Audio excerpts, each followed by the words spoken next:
네, 오늘 설교는 교제하는 공동체 네 번째 시간으로 서로를 기대하는 공동체라는 제목으로 말씀을 나누겠습니다. 여러분, 제가 요즘에 많이 느끼는 것은 이 기대라는 단어가 정말 중요하고 매우 힘 있는 단어다라는 생각을 많이 하게 돼요. 그러니까 이 기대라는 단어가, 이 기대라는 것이 우리의 삶에서 참 저평가된 단어 중에 하나가 아닌가, 저평가된 개념 중에 하나가 아닌가라는 생각을 합니다. 결론적으로 저는 참 기대라는 것이 진짜 위대한 개념이자 위대한 단어다라는 생각을 하게 됐어요. 왜냐하면 여러분, 사실 우리의 삶은요, 기대를 원동력으로 삼기 때문입니다. 하나님은 이 세상을 창조하실 때 기대를 가지고 창조하셨어요. 하나님이 이 세상을 창조하신 그 동력 또한 기대입니다. 우리가 우리의 형상대로 사람을 짓고 그들로 이 땅을 다스리게 하자. 하나님의 기대셨죠. 여러분, 그래서 우리의 삶도 기대를 가지고 살아가게 되고 기대가 우리의 삶의 어떤 원동력과 동기가 됩니다. 기대가 없어지면 삶이 힘이 없어요. 그래서 굉장히 무기력한 그런 증세가 나타나게 되고 소망을 잃게 되죠. 우리는 내 자신을 기대해야 되고 또 우리 남편과 아내를 기대해야 하고요. 또 우리의 직장이나 우리가 하고 있는 일들에 대한 기대를 가져야 합니다. 특별히 오늘 이 자리에는 대부분 사역하시는 우리 사역자분들인데요. 우리 마무리 교회를 섬기시는, 그래서 의무감과 이런 걸로 이제 아침 일부 예배를 드리고 계시는데 늘 감사드립니다. 여러분 안에 정말 중요한 게 기대라는 거죠. 이 기대를 잃어버린 사역자처럼 힘이 없고 뭐라 그럴까요? 이제 어려운 존재가 없어요. 이 기대를 잃어버린 사역자는요, 굉장히 공동체를 어렵게 할 가능성이 굉장히 많습니다. 그런데 안타깝게도 우리 사회의 많은 부분에서 서로에 대한 기대를 포기하고 살아가는 것 같아요. 이렇게 보면 사람들이 더 이상 서로를 기대하지 않습니다. 서로를 기대하는 식으로 에너지를 쓰지 않는 거죠. 자기만을 사랑하고 자기만을 위해서 살아갑니다. 그러니까 자기만을 사랑하는 이기심으로 살아가고 자신만을 위해 사는 욕심으로 살아간다는 거예요. 디모데후서 3장 1절부터 2절에 보면요, 너희는 이것을 알라. 말세 고통하는 때가 이르러 사람들이 자기를 사랑하며 돈을 사랑하며, 말세 고통하는 때가 이르러 첫 번째로 바울이 그 말세의 악한 증상 중에 하나가 사람들이 자기를 생각한다는 거예요. 자기만을 생각해요. 상대방을 생각할 겨를이 없습니다. 자기 중심, 자기 사랑. 그러니까 다른 사람을 신경 쓸 겨를이 없죠. 그럼 무슨 기대를 합니까? 신경 쓸 겨를도 없고 에너지를 쓸 겨를도 없는데 온통 자기만을 위해 살다 보니까 다른 사람을 기대할 그러한 여유가 없게 되죠. 더 안타깝고 저는 더 심각한 것은 그러한 사회 현상이 오늘날 교회에서도 나타난다는 것입니다. 교회에서도 사람들이 더 이상 다른 사람들에 대한 기대를 갖지 않습니다. 나만 생각하고 내 가정만 생각하죠. 내 직장과 내 감정과 나에 관련된 것들만 더 중요하게 여깁니다.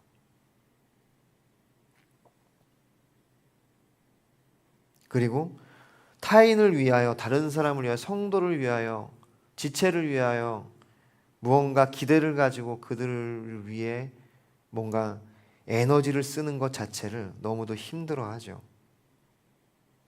저는 이러한 이유가 우리가 기대하는 법을 모르기 때문이라고 생각합니다. 우리는 서로를 향한 기대를 가지고 살아가야 되는데 기대하다 보니까 자꾸 실망하는 거예요. 그 이유가 뭐냐면 기대하는 법을 모르기 때문에. 기대하는 법을 모르다 보니까 어설프게 기대하고 어설프게 바라다가 실망하고 상처받고 관계가 깨어지고 그리고는 이제는 기대를 포기하기로 결정하는 거죠.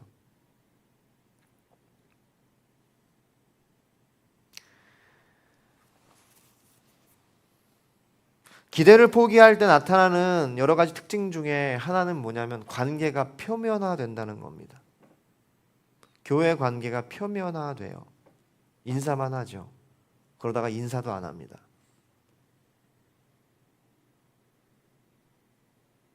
너무 안타까운 것이죠. 그러므로 오늘 본문을 통해서 우리가 함께 기대하는 법을 배울 수 있기를 바랍니다. 기대하는 것이 무엇인가? 그리스도 안에서 우리가 서로를 향하여 기대하는 방법은 어떤 것인가? 함께 살펴보기를 원합니다. 첫 번째는요, 변화에 대한 기대입니다. 오늘 본문 11절 12절 같이 읽어볼까요? 시작. 그가 전에는 내게 무익하였으나 이제는 나와 내게 유익함으로 내가 그를 돌려보내노니 그는 내 신복이라. 네, 오네시모에 대한 바울의 평가죠. 전에는 무익하였다. 이제는 그런데 우리에게 유익하다. 사실 이건 언어 유희를 하고 있는 거예요. 이제 무익하다와 유익하다가 굉장히 비슷한 단어거든요. 예전에는 오네시모가 이제 너와 내게 무익하다라는 것은 해악이 된다는 거죠. 제가 언젠가 설명했듯이. 왜냐하면 오네시모는 이제 탈주 노예로 알려져 있습니다. 그러니까 이 빌레몬에게 얼마나 큰 아픔을 줬겠습니까? 어떤 이유에서든지 참지 못하고 견디지 못하고 뛰쳐나간 거죠. 그리고 우리가 알다시피 빌레몬이 그렇게 혹독한 사람은 아닌 것 같아요. 바울은 빌레몬을 굉장히 칭찬하고 있고 빌레몬의 인격에 대해서 굉장히 신뢰하고 있는 것을 우리는 빌레몬서를 통해 보게 됩니다. 그렇게 봤을 때 문제는 오네시모에게 더 있을 가능성이 많죠. 그런데 여기 보십시오. 바울은 그가 이제 변했다고 얘기를 하죠. 말 그대로 변한 것이죠. 복음을 통하여 오네시모가 이제는 예전 사람이 아니었던 것입니다. 여러분, 여기에는 여러 가지가 내포되어 있는데 그 중에 하나가 뭐냐면 바울이 오네시모를 대할 때 편견 없이 대했다는 것입니다. 바울이 처음 오네시모를 만났을 때 왜 오네시모에 대해서 몰랐겠습니까? 아마 오네시모에 대한 정보를 먼저 들어서 알고 있었을 가능성이 많아요. 바울은 많은 사람들을 동역자로 두었기 때문에 그에게 많은 사람들이 다양한 이야기를 해줬을 것입니다.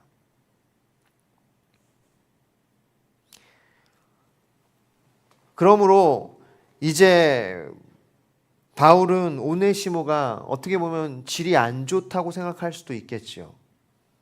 그렇게 판단하고 제한하고 관계를 어느 정도까지 이제 기대하고 더 이상 기대하지 않을 수 있었습니다. 그러나 오늘 본문 전체를 보면은 바울이 얼마나 오네시모를 생각하는지를 알 수 있고 이것은 뭐냐면 그가 적어도 편견 없이 오네시모를 대했다는 거예요.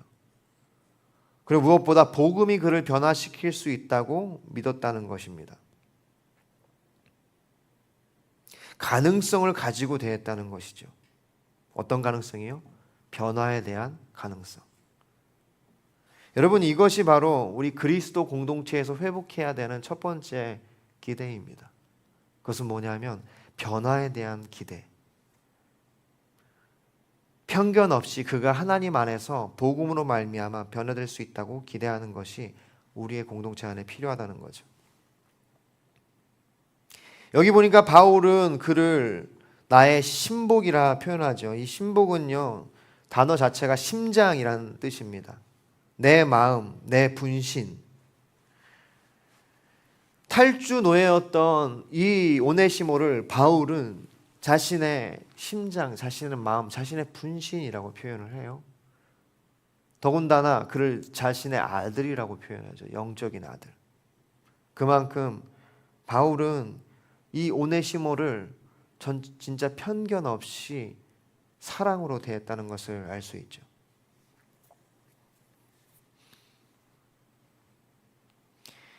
이 표현을 통해서 우리는 바울이 단순히 오네시모로를 그냥 어떤 사역에 유익한 뭐라 그럴까요? 활용 가능한 인력 정도로만 본 것이 아니라 진짜 사랑으로 그를 대하고 있다는 것을 알 수 있죠. 여러분, 변화에 대한 기대는 이와 같은 진정한 사랑에서 나타납니다. 여러분, 우리가 왜 다른 사람을, 특히 교회 안에서 성도가 성도를 기대하지 못합니까? 왜 우리가 이전에 알고 있는 정보와 이 기존에 갖고 있는 생각으로 사람들을 제한합니까? 결국 우리가 서로를 사랑하지 않기 때문이죠.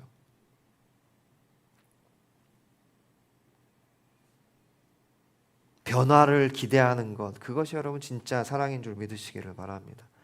바울이 오네시모를 향하여 변화할 수 있다고 믿었어요. 골로새서 4장 9절, 신실하고 사랑받는 형제 오네시모를 함께 보내노니 그는 너희에게서 온 사람이라 그들이 여기 일을 다 너희에게 알려주리라. 할렐루야. 이렇게 바울은 골로새 사람들에게, 그러니까 빌레몬에게 다시 오네시모를 보내면서 지금 이 편지, 빌레몬에게 보내는 편지를 오네시모에게 들려서 보낸 거예요. 그러면서 이 골로새서에 쓰기를 신실하고 사랑받는 형제라고 표현하고 있죠. 정말 변화된 것입니다. 변화에 대해서 우리가 기대할 때 우리는 이렇게 진정한 그리스도 안에서의 공동체를 이룰 수 있어요.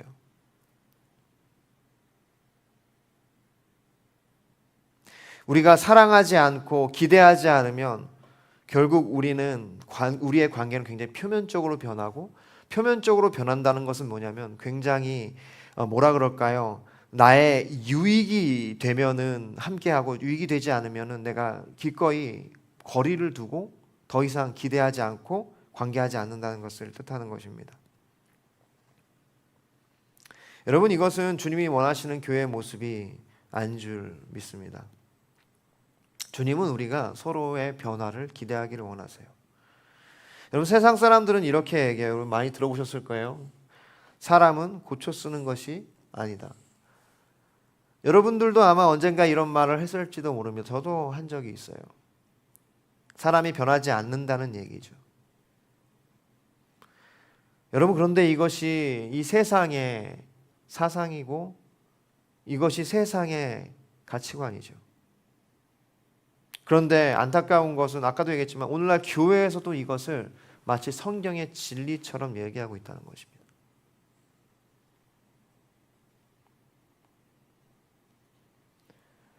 여러분, 이것은요 매우 이 세상적이고 인본주의적인 생각입니다.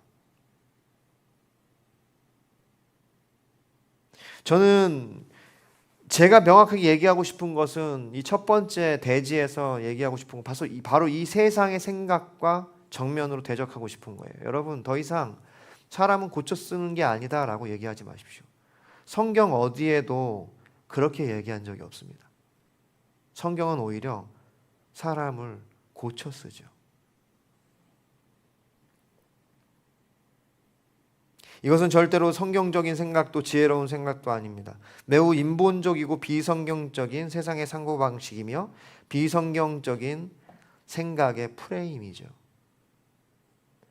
사람의 변화에 대해 기대를 아예 없애버리고 우리로 하여금 교회에서조차도 인본주의적으로 인간적으로 서로 교제하게 만드는 그러한 사상이라고 할 수 있는 거예요. 성경은 뭐라고 얘기합니까? 고린도후서 5장 17절, 그런즉 누구든지 그리스도 안에 있으면 새로운 피조물이라 이전 것은 지나갔으니 보라 새 것이 되었도다. 성경은 언제나 우리의 변화를 기대하고 있습니다. 복음은 사람을 변화시키는 것입니다. 그것이 복음이에요.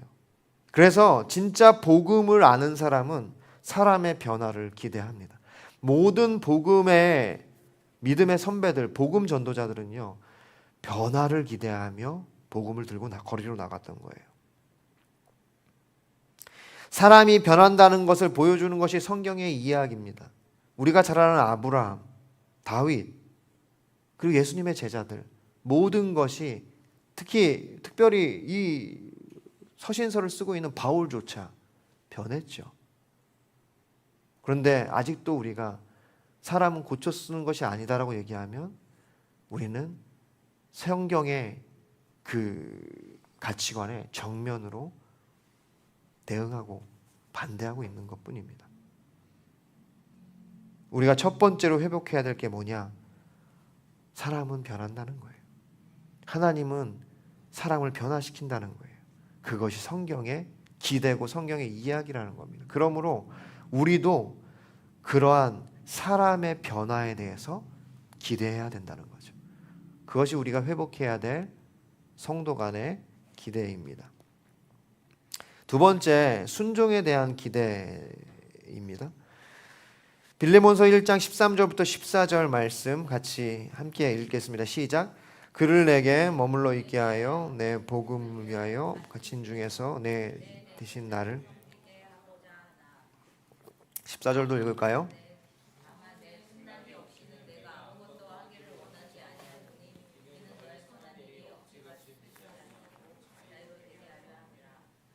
아멘. 네. 바울은 두 번째 우리가 서로에 대해서 기대를 할 때 첫 번째는 사람의 변화에 대한 기대를 가져야 된다는 거예요. 더 이상 사람은 고쳐 쓰는 것이 아니다라는 세상적인 가치관을 우리가 교회에 가지고 와서 그대로 행하고 있으면 안 된다는 거예요. 두 번째는요, 순종에 대한 기대를 회복해야 합니다. 바울은 지금 여기 보니까 오네시모로를 자기 곁에 두고 싶은 것이 바울의 마음이었어요. 그러나 이 일을 빌레몬의 허락 없이는 하지 않겠다고 결정하고 있죠. 그것은요, 빌레몬이 마땅히 가져야 할 순종에 대한 권리를 빼앗지 않는 바울의 배려입니다. 그것은 뭐냐면, 다시 말해서 지금 바울은 빌레몬이 순종할 것이라는 기대를 가지고 있다는 거예요. 여러분, 이것이 우리 그리스도의 공동체 안에서 우리가 서로를 향해서 회복해야 될 두 번째 기대입니다. 많은 사람들이요, 자기만 순종할 거라고 생각해요. 생각보다 정말 많은 성도들이 자기가 제일 순종 잘한다고 생각합니다. 선줄로 알면 넘어질까 조심하라. 여러분, 우리는 언제나 자신은 문제 없다는 생각을 기저에 깔고 신앙생활을 하는 것 같아요. 그래서 다른 사람의 순종에 대한 기대가 없습니다. 그래서 말이 세게 나가고 아니면 아예 포기하죠. 저 사람은 하나님의 뜻대로 살지 않을 거야. 자기 마음대로 살 거야. 여기 그러나 성경에 보십시오. 바울은 자기에게 오네시모로가 너무 필요했고 그를 옆에 두고 싶었지만 그의 전 주인이었던 이제 도망쳐 나왔기 때문에 그 전 주인이었던 빌레몬에게 보내면서 너가 허락해야 가능하다. 그런데 너가 이것을 순종함으로 하나님의 뜻을 이룰 것이라고 믿는다. 순종에 대한 기대를 가져가는 거죠. 여러분, 이것이 공동체를 살리는데 너무 중요합니다. 어떤 사람들은요, 이 순종에 대한 기대가 없기 때문에 대신 순종해 주려고 그래요. 비전 트립을 간다고 하면 내가 집사님 것까지 썼어. 같이 가자. 짜증나죠. 내 권리인데. 여러분, 이것이 우리가 교묘하게 서로에 대한 기대, 순종에 대한 기대를 우리가 포기하는 거예요. 진짜 그리스도의 공동체는요, 저 사람이 하나님의 사람이다. 하나님께 순종할 거다. 하나님의 뜻을 이루어 갈 거다. 여러분, 이 기대를 가지고 있어야 될 줄 믿습니다. 거기에는요, 내 생각대로, 내 계획대로, 내가 기대한 대로 변하기를 바라는 것을 포기해야 된다는 거예요. 조정과 통제에 가까운 그런 행동을 멈추고 그가 철저히 하나님 앞에 순수하게 순종하고 주님을 따라갈 길을 바라야 한다는 거예요. 또 어떤 사람들은 그래요. 누가 막 순종하고 잘하면 나 저 사람 잘할 줄 알았다고. 여러분, 그것은 순종에 대한 기대가 아닙니다. 진짜 기대는요, 그렇게 순종하고 주님의 뜻을 행하는 사람을 향하여 칭찬할 수 있어야 돼요. 정말 잘했다고, 정말 훌륭하다고, 하나님의 뜻을 따라가는 그 모습이 정말 멋지다고.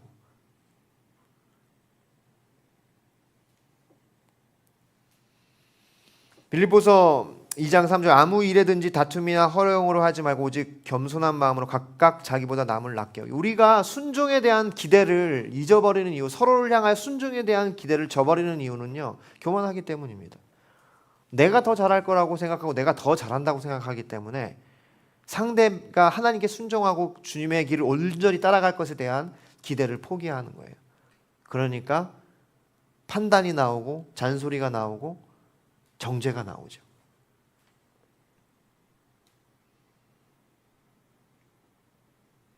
우리는 다른 사람 또한 나보다 더 잘할 것, 나보다 훨씬 더 훌륭하게 해낼 것이라는 것을 믿어야 해요. 주님은 그렇게 우리를 언제나 대하십니다. 요한복음 21장 17절, 세 번째 이르시되 요한의 아들 시몬아 내가 나를 사랑하느냐 하시니 주께서 세 번째 내가 나를 사랑하느냐 하심으로 베드로가 근심하여 이르되 주님 모든 것을 아시오매 내가 주님을 사랑하는 줄을 주께서 아시나이다. 예수께서 이르시되 내 양을 먹이라. 자신을 세 번이나 부인했던, 그렇게 목숨을 걸고 자신을 따르겠다고 얘기했던 그가 배신을 하고 주님을 저버렸음에도 불구하고 주님은 지금 어떻게 하고 계십니까? 그에게 사명을 주고 계세요. 순종을 기대하고 계신다고요. 실패와 죄책감에 빠져있는 그에게 다시 한번 기대하며 그에게 사명을 주시는 거죠. 이것이 주님이 우리를 대하시는 방식입니다. 그러므로 우리도 다른 사람을 대할 때, 특히 성도를 대할 때 이와 같이 순종을 기대하며 그에게 그렇게 기대를 가지고 대할 수 있기를 바랍니다.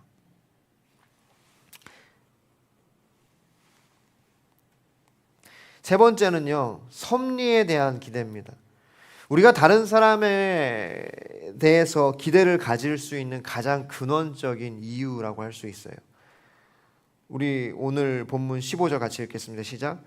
아마 그가 잠시 떠나게 된 것은 너로 하여금 그를 영원히 두게 함이리니.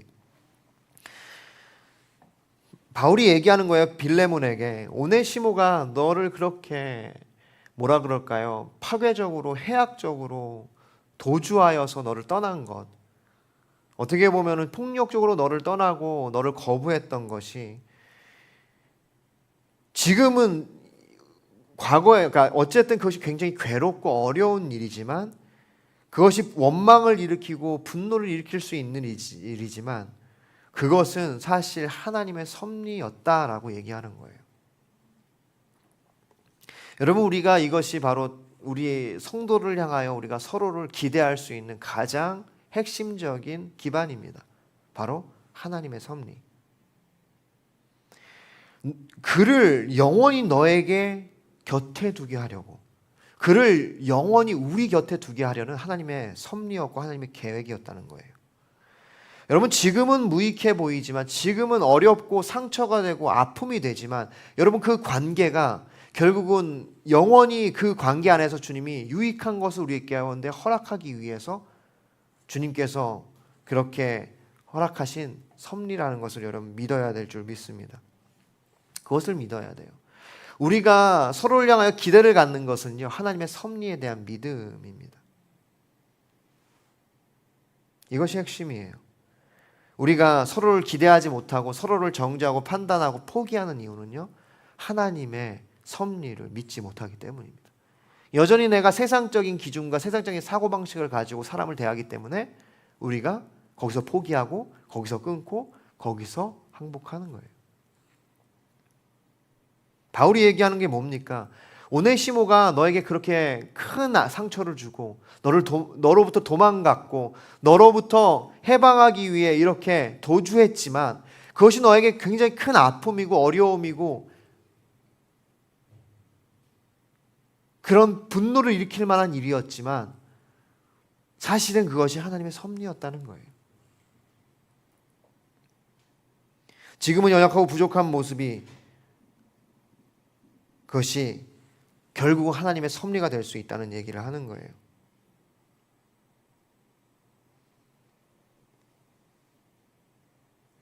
여러분, 하나님의 섭리를 기대하는 것이 그것이 사랑입니다. 여러분, 우리가 남편과 아내 서로 관계할 때 인간적으로 보면요, 못 살아요. 그런데 우리가 하나님의 섭리를 기대하기 때문에 우리가 이겨낼 수 있고 기대할 수 있는 겁니다.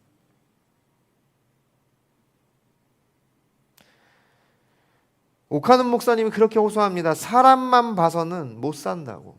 상처받고 답답하고 억울해서 못 산다고. 그래서 우리는 하나님을 봐야 한다고. 하나님을 봐야 살 수 있다고. 창세기 45장 8절 그런즉 나를 이리로 보낸 이는 당신들이 아니요 하나님이시라. 하나님이 나를 바로에게 아버지로 삼으시고 그 온 집의 주로 삼으시며 애굽 온 땅의 통치자로 삼으셨나이다. 창세기 50장 20절 당신들은 나를 해하려 하였으나 하나님은 그것을 선으로 바꾸사 오늘과 같이 많은 백성의 생명을 구원하게 하시려 하셨나니. 여러분, 바로 이 요셉의 이야기, 그리고 오늘 오네시모의 이야기, 이걸 통해서 우리가 아는 것이 무엇입니까? 우리의 삶의 모든 것이 하나님의 섭리라는 것입니다. 때로는 누군가가 나를 해하려고 하고 나를 상처 주려고 하고 나를 아프게 하려고 할 때가 있어요. 여러분, 그러나 우리 요셉의 고백을 보십시오. 당신들은 나를 해하려 하였으나 하나님은 그것을 선으로 바꾸사, 선으로 바꾸신다니까요. 바로 그 얘기를 하는 거예요. 오늘 오네시모 이 일이 빌레몬 너에게 너무 힘들고 어렵고 너에게 상처가 되는 일이고 너에게 뭐라 그럴까, 이 오네시모를 죽일 수밖에 없는 일이지만 이것이 하나님의 섭리였다는 겁니다. 여러분, 이 하나님의 섭리를 기대할 때 우리는 진짜 사람들을 기대할 수 있어요. 사람의 기대를 포기하지 않을 수 있고, 우리가 사람을 기대하기 시작할 때 우리는 진짜 사랑할 수 있습니다. 가장 좋지 않은 거, 가장 가짜 사랑이 뭡니까? 그래서 기대를 포기한 거예요. 그건 거칠애를 하게 해요. 제가 계속 얘기하지만 기대 없는 관계는요, 거칠애에 머뭅니다. 표면적이에요. 사실 주님은 그것을 가장 싫어하세요. 여러분, 우리가 사람을 표면적으로 대하면요, 하나님이 얘기하세요. 보이는 사람에게 표면적으로 대하는데 네가 보이지 않는 하나님을 어떻게 진정으로 대하겠냐고. 여러분, 우리가 교회 안에서 왜 기대를 저버리지 말고 서로를 기대하는 공동체를 이루어야 합니까? 이 교회를 통해서 우리는 하나님을 보기 때문이에요.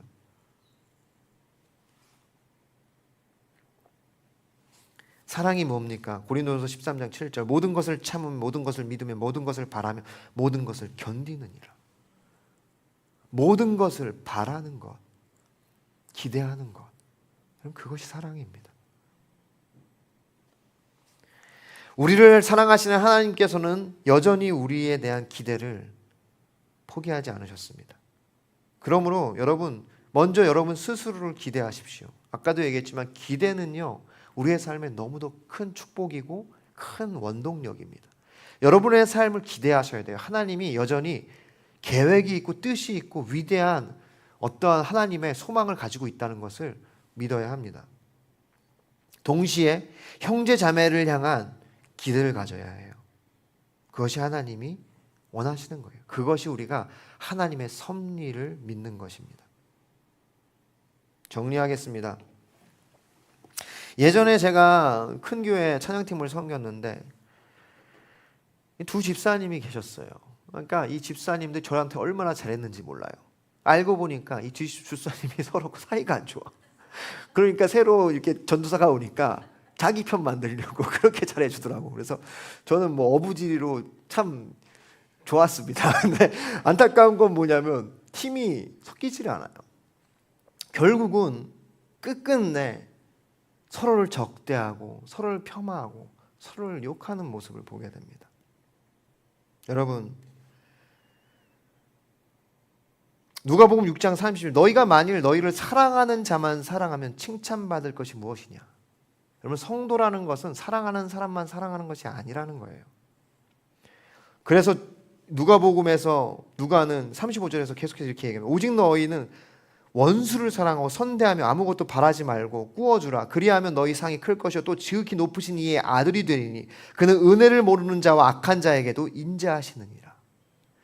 여러분, 우리가 자격 없는 사람, 나를 아프게 하는 사람, 하나님의 섭리를 믿고 그를 기대하는 것, 그의 변화를 기대하는 것, 그것이 여러분 믿음입니다. 너희 아버지의 자비로우신 것 같이 너희도 자비로운 자가 되라. 비판하지 말라. 그리하면 너희가 비판을 받지 않을 것이요. 정죄하지 말라. 그리하면 너희가 정죄를 받지 않을 것이요. 용서하라. 그리하면 너희가 용서를 받을 것이요. 주라. 그리하면 너희에게 줄 것이니 곧 후히 되어 누르고 흔들어 넘치도록 하여 너희에게 안겨주리라. 너희에게 헤아리는 그 헤아림으로 너희도 헤아림을 도로 받을 것이니라. 여러분, 이 말씀을 기억하십시오. 여러분이 헤아리는 그 헤아림으로 여러분도 헤아림을 받게 된다는 거예요. 그러므로 주십시오. 인자하게 대하십시오. 사랑으로 대하십시오. 저는 우리가 진짜 주님의 믿음의 공동체가 되기를 원해요. 마무리의 교회가, 저는 그 교회가 되기를 원합니다. 세상과 다를 것이 없는 공동체라면 무엇이 소용이 있겠습니까? 어떻게 세상에 빛을 비출 수 있겠어요? 우리가 아직도 교회에서 서로를 향하여 사람은 고쳐 쓰는 게 아니다, 이 세상의 악한 말을 우리가 반복하면서 서로에 대한 기대를 저버리고 있다면 우리가 어떻게 세상에 빛을 비출 수 있냐고요. 어떻게 우리가 뜨거운 예배를 드릴 수 있겠습니까? 예배팀 안에 우리가 서로를 향하여 기대 없이 정죄하고 판단하고 그 상태로 계속 간다면 우리가 어떻게 뜨거운 예배를 드릴 수 있겠냐고요. 그러면 예배팀 그만두라는 얘기입니까? 아니요. 여러분, 우리가 그와 같은 교회를 만들어서 뭐 어떡합니까? 세상과 똑같이 나에게 유익이 되면 취하고 무익하면 버리는, 기대 없이 살아가는 그런 관계를 유지한다면 안 모이는 게 낫지 않나요? 교회 하지 않는 게 낫잖아요. 피곤하고 시간 아까운데 뭐하러 모입니까? 세상과 똑같이 우리가 서로를 대할 거면 이제는 내 이야기를 멈추고 하나님의 섭리를 기대함으로 서로를 기대해야 될 때라고 저는 믿습니다. 우리 사회는 걷잡을 수 없이 양극화되고 있습니다. 이제 서로가 서로를 대적하고 공격하는 것이 당연시되었고요. 서로의 부족함을 드러내며 자신의 우월감을 교묘에 취하는 사회가 되었습니다. 그런데 너무 안타까워서 교회도 똑같이 행동하고 있다고요. 여러분, 교회가 있어야 하는 이유는 바로 이 세상에 없는 가치관을 그들에게 가르쳐주기 위해서예요. 세상은 사람은 고쳐 쓰는 것이 아니라고 얘기하지만 우리는 그렇게 얘기하면 안 됩니다. 사람은 변할 수 있다. 하나님은 사람을 고쳐 쓰신다. 왜냐? 하나님이 여러분을 고치고 계시기 때문에.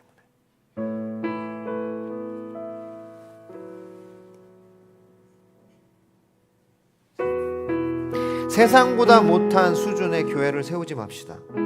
끼리끼리 마음 맞는 사람끼리 그렇게 자기 편 남의 편, 내 사람 저 사람 선거가면서 세상보다 못한 수준으로 더 이상 교회를 만들지 않았으면 좋겠습니다. 몇 명이 모이든 우리가 진정으로 서로를 기대하는, 여러분 예수님 보십시오. 바리새인과 그들의 서기관이 그 제자들을 비방하여 이르되 너희가 어찌하여 세리와 죄인과 함께 먹고 마신다. 예수님은 한 번도 자신의 수준에 맞는 사람과 교제한 적이 없어요. 언제나 죄인과 세리들, 부족한 자들, 그것이 교회입니다. 그것이 예수님 마음이에요. 나랑 마음이 맞는 사람을 필요하죠. 그런 사람과 결혼해야 되는 거 맞습니다. 그런데 우리가 모든 관계를 그런 식으로 하면 안 된다는 거예요.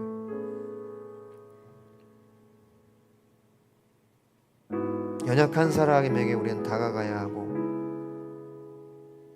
연약한 사람들을 우리는 이제 기대해야 합니다.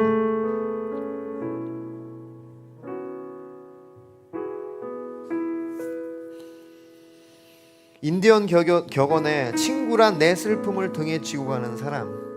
예수님은 진짜 죄인과 세리의 친구였죠.